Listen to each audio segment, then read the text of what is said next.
Last time on Ms. World Traveler Goes on Vacation, we showed you my arrival in Zimbabwe.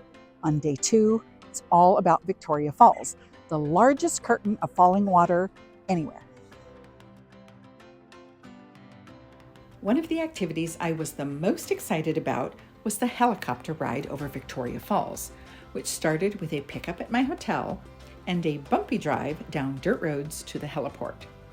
As I waited for the others to take their flight, I had a look around the outside, as well as the open-air style interior, where there was a comfortable seating area and a small gift shop.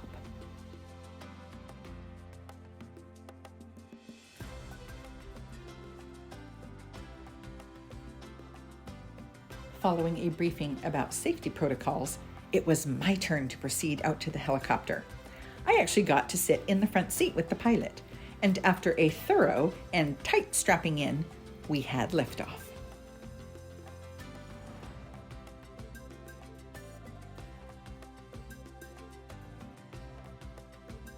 The last time I rode in a helicopter was about 40 years ago, so I was definitely in a state of euphoria.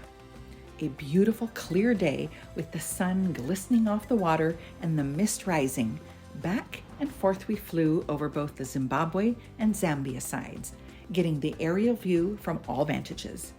It was as intoxicating as I had hoped.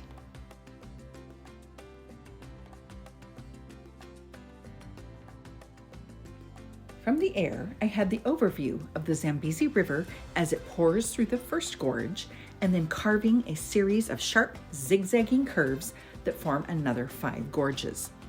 The level of the river can vary up to 20 meters, depending on the season, which significantly changes the view of the 120-meter tall vertical chasm walls, obscured by mist or visible as they were during my visit.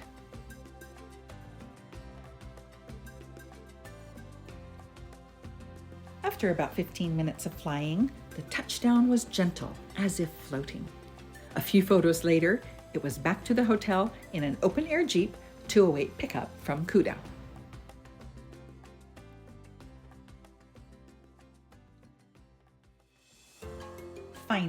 Finally, it was time to see Victoria Falls up close.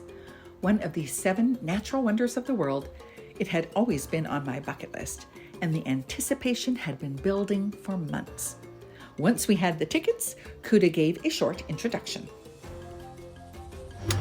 Right, welcome to Victoria Falls, and this is the map that we're going to explore the Victoria Falls rainforest.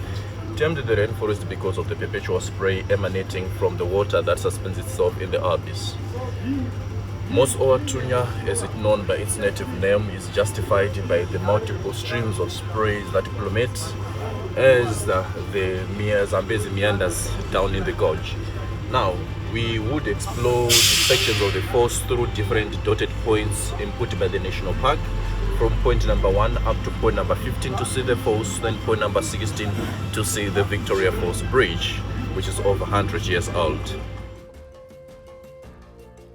Because it was extremely hot out, Africa hot, we hit only the high points and didn't do the full 3-hour, 1.7-mile route.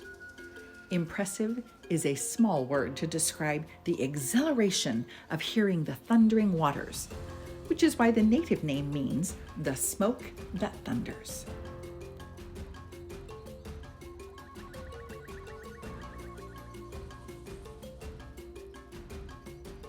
The first European to discover the falls, a statue of Scottish missionary and explorer Dr. David Livingstone, commemorated his naming them after Queen Victoria in 1855.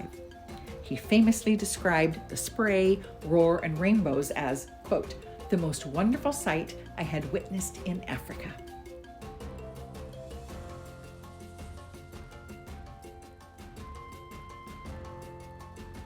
Portions of the walk were like a rainforest, with the spray in some places pouring like rain, and in others feeling like a fine mist facial.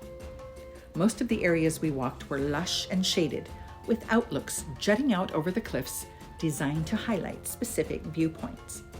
I happened to be there during low season for the waters, which meant that the curtain of water had gaps, whereas in the high season, all you can see is mist. From what I heard bantered about, Low season is actually the best time to see it.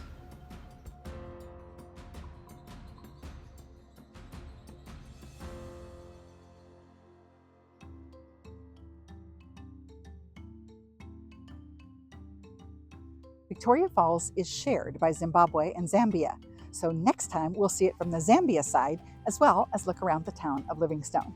Don't go away.